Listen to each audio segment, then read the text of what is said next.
आप देख रहे हैं आज की खबर। मैं हूं आपके साथ रागिनी सिंह। खबरों के विस्तार में जाने से पहले डालते हैं हेडलाइंस पर एक नजर। लखनऊ, दिल्ली समेत 8 राज्यों को मिली 5G सर्विस। पीएम मोदी ने लॉन्च किया 5G। यूपी में आगामी निकाय चुनाव की तैयारियों में जुटी बीजेपी, मंत्रियों को दी जिम्मेदारी की तय।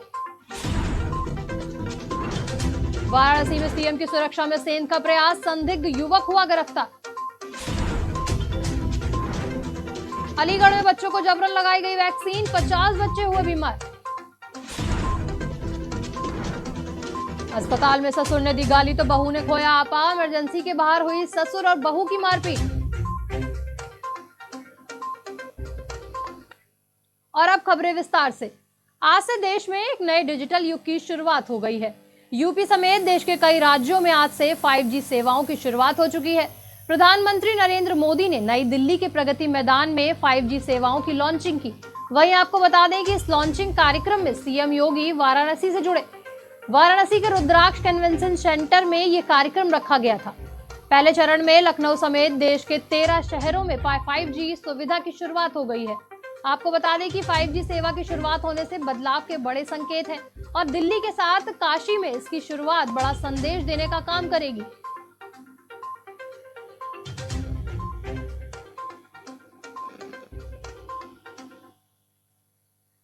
लॉन्चिंग के लिए सीएम योगी आदित्यनाथ की सुरक्षा में सेंध का प्रयास किया गया। आपको बता दें कि सीएम योगी को वाराणसी के सर्किट हाउस पहुंचना था, जहां पर एक संदिग्ध युवक को मौजूद सुरक्षा में तैनात पुलिसकर्मियों ने पकड़ लिया। सर्किट हाउस के सामने से पकड़ा गया संदिग्ध युवक अपने आप को CBCID का बता रहा था, जो कि जांच में फर्जी पाया गया। युवक को गिरफ्तार कर पूछताछ की जा रही है। विपक्षी दलों की तुलना में कहीं तेज चलते हुए भाजपा ने नगर निगम चुनाव के लिए मैदान सजाना शुरू कर दिया है। इस साल के अंत में प्रस्तावित चुनाव के लिए तैयारियों को मिशन मोड पर शुरू करने के लिए शुक्रवार को पार्टी ने सभी 17 नगर निगम के लिए चुनाव प्रभारी, सह प्रभारी और चुनाव संयोजक नियुक्त कर दिए हैं। डिप्टी सीएम केशव प्रसाद मौर्य को वाराणसी नगर निगम का प्रभारी बनाया गया, तो वहीं ब्रजेश पाठक को आगरा नगर निगम की जिम्मेदारी दी गई। जौनपुर में शुक्रवार देर शाम पुलिस और बदमाशों के बीच मुठभेड़ हो गई। चेकिंग अभियान के तहत पुलिस वाहन चेकिंग कर रही थी तो 2 बदमाश बाइक घुमाकर भागने लगे। इस दौरान पुलिस ने जब उन्हें रोकने का प्रयास किया तो बदमाशों ने पुलिस पर फायरिंग कर दी। पुलिस की ओर से जवाबी कार्रवाई में एक बदमाश के पैर में गोली लग गई, जबकि उसका साथी भाग निकला। इसके बाद पुलिस घायल बदमाश को लेकर जिला अस्पताल पहुंची, जहां इलाज के दौरान उसकी मौत हो गई। इस बदमाश पर 1 लाख रुपए का इनाम था। वहीं मुठभेड़ में एक कांस्टेबल भी घायल हुआ है।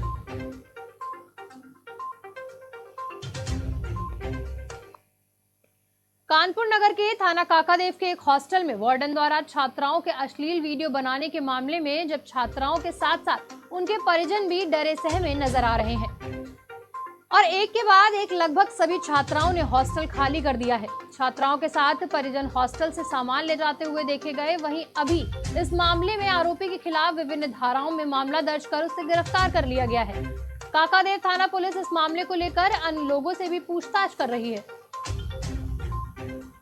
हमारे रिलेटिव रहती थी यहाँ पे, अब यहाँ पे कुछ समस्याएं हुई अब इसका, लेकिन हमें ये नहीं पता है वीडियो वायरल हुआ क्या हुआ, हमने तो देखी नहीं है वीडियो कैसी क्या वीडियो। लेकिन यहाँ पे सारे बच्चे जा रहे हैं तो उसको घबराहट हो रही है, हम भी उसको लेके यहाँ से जा रहे हैं क्योंकि बाकी बच्चे भी खाली कर रहे हैं, सब चल रहे हैं तो सुरक्षित हम अपने आप को नहीं महसूस कर रहे हैं ना, और बच्चे भी नहीं कर रही है महसूस अपने आप से। कोई पूछने नहीं, किसी मेरी बात भी नहीं हुई, मैंने फोन भी किया दोनों, कोई रिसीव नहीं हुआ मेरा फोन किसी से। अब भाई कार्रवाई अब क्या हकीकत है क्या, अभी हमने तो अपनी आंखों से देखा नहीं है, वीडियो चल लोग बोल रहे हैं। अगर ऐसी है घटना घटने है तो कार्रवाई तो करनी चाहिए कुछ ना कुछ। कैसे क्या है वो पुलिस का है कि वो क्या करती है।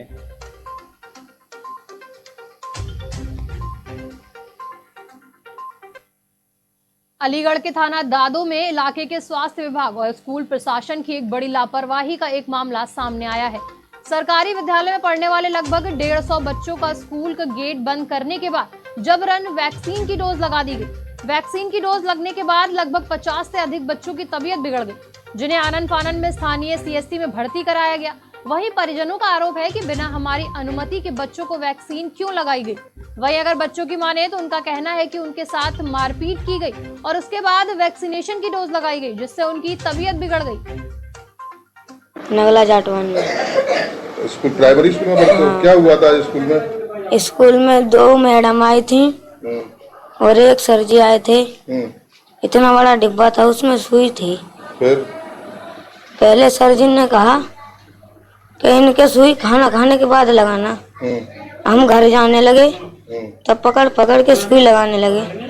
जबरदस्ती लगाई? हाँ। घर वालों को भी नहीं बुलाया? नहीं। फिर क्या हुआ? फिर बाद में सुई लगाने के बाद छुट्टी कर दी। बच्चे कितने को बुखार आया होगा, कोई आइडिया है? कम से कम 40-45 को आया था। 40-45 को बुखार आया है। प्राइमरी स्कूल में? हाँ। कौन सा गांव है तुम्हारा? नायके नंगला। क्या हो गया था आज स्कूल में, क्या हुआ था? वैक्सीन लगी सबकी। वैक्सीन लगी? किसने लगाई थी वैक्सीन? यहीं की आई थी। क्या हुआ, कैसे कैसे वैक्सीन लगाई? बिन्ने ना सब बालक भाज रहे, सो बिन्ने ना किवाड़ लगा लगा के बाहर की गेट ना आई वो बंद कर लाई, सो मार रहे बालकन को। कौन? सर इसमें हमारा बच्चा स्कूल में पढ़ने गया था। कौन से स्कूल में? नायके नगला में प्राइमरी स्कूल है, सरकारी। फिर क्या हुआ? उसमें पढ़ने के बाद वहाँ ये बच्चा स्कूल से आया तो इसको बुखार आया था तेजी से।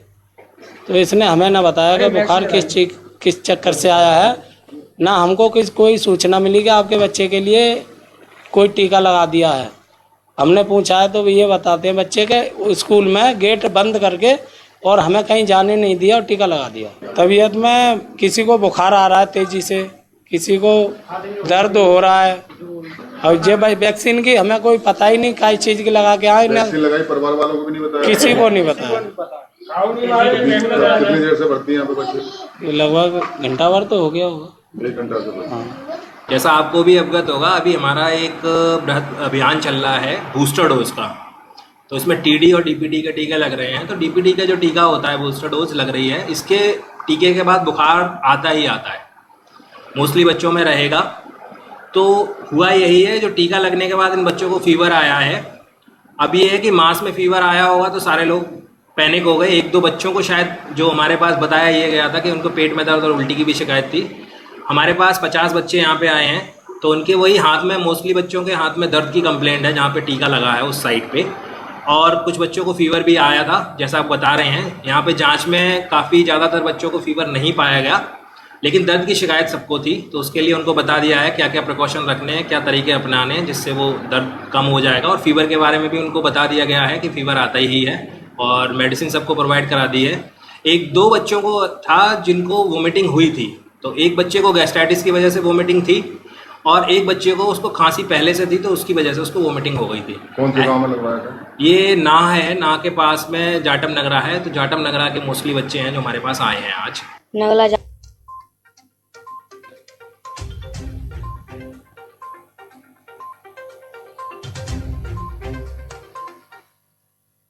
इटावा के जिला अस्पताल में इमरजेंसी के बाहर बहू और ससुर ने जमकर मारपीट की।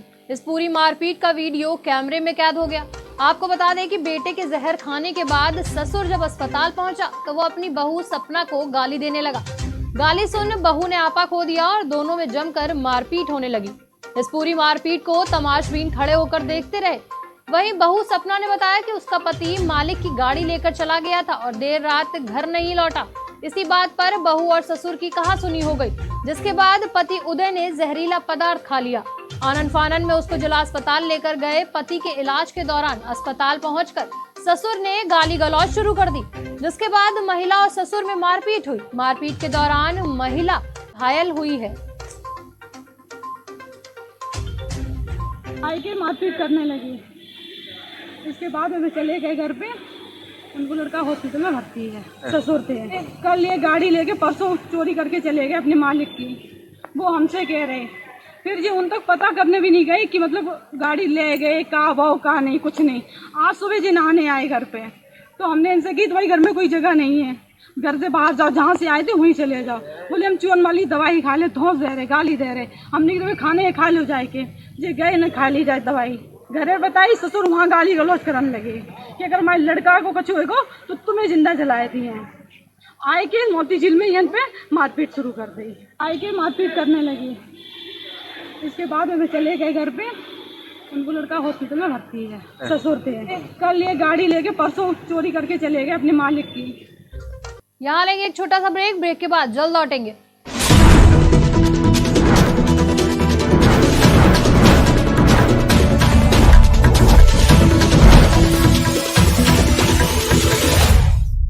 ब्रेक के बाद रुख करेंगे अगली खबर की ओर। उत्तर प्रदेश के मुख्यमंत्री और गौराष्ट्र पीठाधीश्वर योगी आदित्यनाथ परंपरा के अनुसार विजयदशमी के अवसर पर हर वर्ष की तरह इस वर्ष भी शोभा यात्रा निकाली जाएगी। ये शोभा यात्रा 4 अक्टूबर को विजयदशमी के दिन गोरखनाथ मंदिर से निकाली जाएगी और शहर के विभिन्न रास्तों से होकर मानसरोवर मंदिर पहुंचेगी। वहीं सीएम योगी भी रामलीला मैदान पहुंचकर मर्यादा पुरुषोत्तम श्री राम और माता सीता का राज तिलक के बाद उनकी आरती करेंगे। इसको लेकर गोरखपुर पुलिस भी पूरी तरह से सतर्क और मुस्तैद नजर आ रही है और पहले से ही यात्रा वाले मार्गों पर ड्रोन कैमरे से निगरानी की जा रही है। जनपद गोरखपुर में 4 अक्टूबर 2022 को माननीय मुख्यमंत्री जी द्वारा परंपरागत रूप से विजयदशमी का जो जुलूस निकाला जाता है वो निकाला जाएगा। उसी को मद्देनज़र रखते हुए पिछले कई दिनों से गोरखपुर पुलिस सुरक्षा के इंतजाम करने में जुटी हुई है। उसके साथ साथ वहाँ पे पुलिस द्वारा स्वयं का ड्रोन भी उड़ाया जाएगा और उसी एट द सेम टाइम हम इंश्योर करेंगे कि जितनी भी ये सुरक्षा की लेयर्स हैं जिसमें एनएसजी, सीएम सिक्योरिटी, उसके साथ साथ जनपद पुलिस, आरएएफ, एसएसपी, ये सब लोग मौजूद। जनपद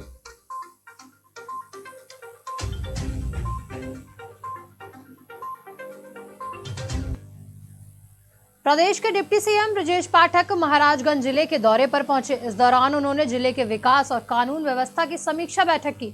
बैठक के बाद डिप्टी सीएम ने जिला अस्पताल का निरीक्षण किया और अस्पताल में भर्ती मरीजों से अस्पताल की सुविधाओं के बारे में जानकारी ली।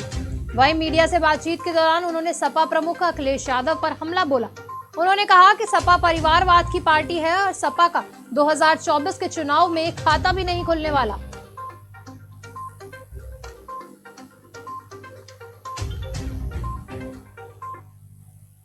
रामपुर की नगर पालिका में 2005 में हुई चोरी के मामले में पुलिस अब एक्टिव हो गई है।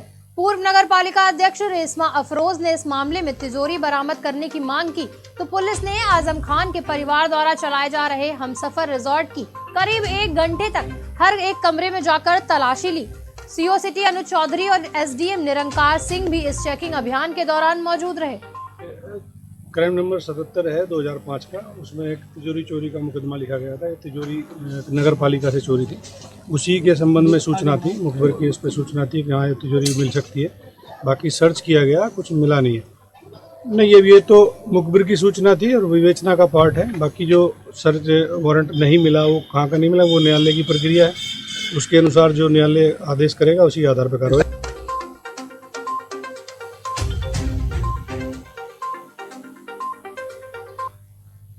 बॉलीवुड के याराना फिल्म का ये गाना सभी को याद होगा।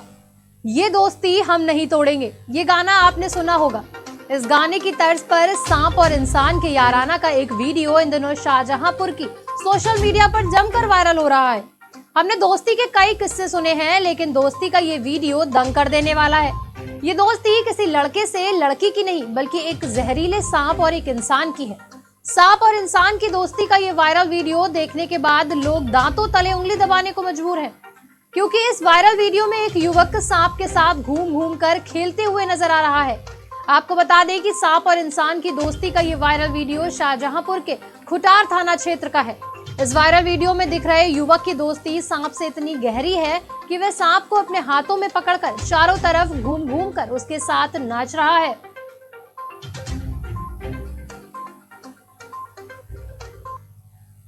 नवरात्रों का आज छठा दिन है। आज के दिन मां कात्यायनी की पूजा की जाती है। इस दौरान वाराणसी के कात्यायनी मंदिर में भी श्रद्धालुओं की भीड़ लगी हुई। कहा जाता है कि जिन लड़कियों के विवाह समय से नहीं हो रहे हैं, विवाह में बहुत दिक्कतें आ रही हैं, उन्हें देवी के दर्शन जरूर करने चाहिए।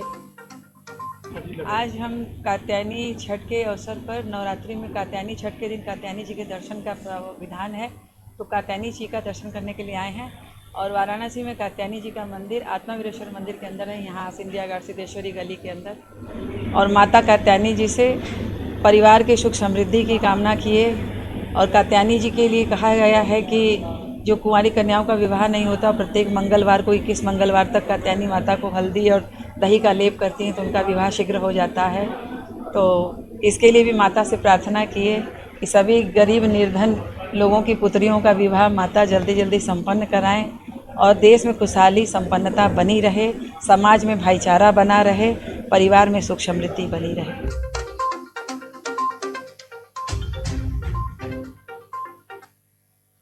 उत्तर प्रदेश के हाथरस जिले के कोतवाली हसायन बाड़ में अब्दुल हईपुर में मुरलीधर अपने पशुओं को पेड़ के नीचे कई सालों से बांधता आ रहा है, लेकिन शुक्रवार को जब वो अपनी भैंस को लेकर पेड़ के नीचे बांधने लगा तो अचानक जमीन अंदर धंसने लगी। भैंस के जमीन के अंदर जाने पर भैंस मालिक ने शोर मचाया तो ग्रामीणों ने वहां इकट्ठा हो गए और भैंस को जमीन से निकालने के लिए काफी प्रयास किया गया, लेकिन भैंस को नहीं निकाला जा सका। तो जेसीबी को बुलाकर जमीन को खोदा गया। घटना की सूचना पर पुलिस मौके पर पहुंची और जांच पड़ताल की गई, जिसके बाद जिला प्रशासन को इसकी रिपोर्ट भेजी गई।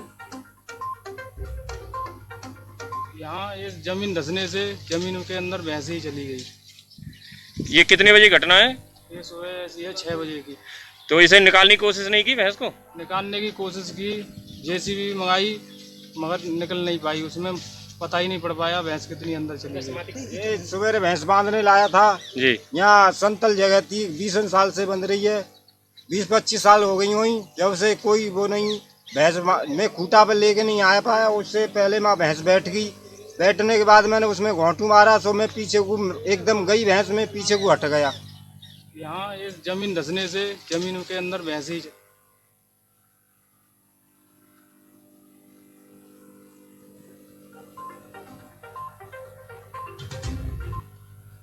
फिलहाल इस बुलेटिन में इतना ही। आप देखते रहिए आज की खबर।